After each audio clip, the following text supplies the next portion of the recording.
Friends, ഇന്ന് നമ്മുടെ ഉരുളക്കിഴങ്ങ് ഉപ്പേരിനെ ഒന്നുകൂടി ടേസ്റ്റി ആൻഡ് ഹെൽത്തി ആക്കിയാലോ.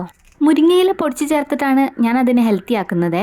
അപ്പോൾ ആദ്യം തന്നെ കുറച്ച് മുരിങ്ങയിലൊക്കെ എടുത്തുകൊണ്ട് വന്ന് അതിൻ്റെ ഇലകളൊക്കെ എടുത്തതിന് ശേഷം നന്നായിട്ട് കഴുകിയെടുത്തു. പിന്നെ ഞാനൊരു 4 പൊട്ടറ്റോ ആണ് എടുത്തിട്ടുള്ളത്. അത് തോലൊക്കെ കളഞ്ഞ് ചെറുതായിട്ട് മുറിച്ച് വെച്ചു.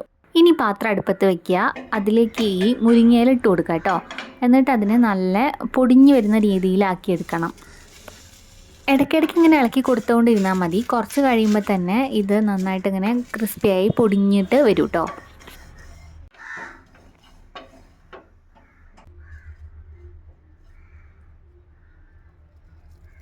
ഇനി ഇത് വേറെ പാത്രത്തിലേക്ക് മാറ്റിയിട്ട് ഞാൻ ആ പാത്രത്തിൽ തന്നെ 1 സ്പൂൺ ഉഴുന്ന്, 1 സ്പൂൺ പരിപ്പ്, 1/4 സ്പൂൺ ജീരകം, ചെറിയ ജീരകമാണ്, 3 വറ്റൽമുളകും കൂടി ഇട്ടിട്ട് നന്നായിട്ടൊന്ന് ചൂടാക്കി എടുക്കുന്നുണ്ട്. ഇത് നന്നായിട്ടൊന്ന് ചൂടായിട്ട് ചെറുതായിട്ട് കളറൊക്കെ ഒന്ന് മാറിയപ്പോൾ ഓഫ് ചെയ്തിട്ട് ഒന്ന് തണുത്തതിന് ശേഷം മുരിങ്ങയിലയും ഇതും കൂടെ മിക്സിയിലിട്ടിട്ടൊന്ന് പൊടിച്ചെടുക്കാം.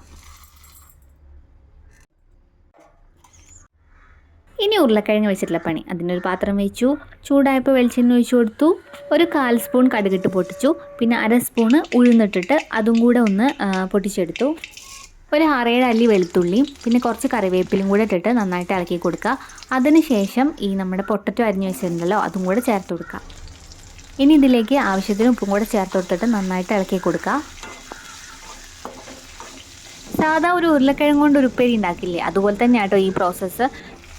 വേണമെങ്കിൽ ഒന്ന് മൂടി വെച്ചിട്ട് വേവിച്ച് കൊടുക്കാം കേട്ടോ. അപ്പോൾ ആവിയിൽ കിടന്നിട്ട് നന്നായിട്ടൊന്ന് വെന്ത് കിട്ടും. മീഡിയം ഫ്ലെയിമിൽ വെച്ചാൽ മതി. എന്നിട്ട് ഇടയ്ക്കിടയ്ക്ക് ഇളക്കി കൊടുക്കുക.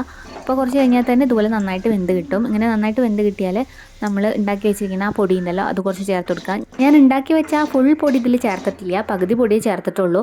അത് പിന്നെ വേറെ എന്തെങ്കിലും ഉണ്ടാകുമ്പോൾ അതിൽ ചേർത്ത് കൊടുക്കാമെന്ന് വെച്ചിട്ട് വെച്ചതാണ്. ഇപ്പോൾ നമ്മുടെ ഐറ്റം ഇവിടെ റെഡി ആയിട്ടുണ്ട്. അപ്പോൾ ഈ വീഡിയോ ഇഷ്ടപ്പെട്ടാൽ ലൈക്ക് ചെയ്യുക, ഷെയർ ചെയ്യുക, അതുപോലെ എൻ്റെ ചാനലൊന്ന് സബ്സ്ക്രൈബും കൂടി ചെയ്യണേ.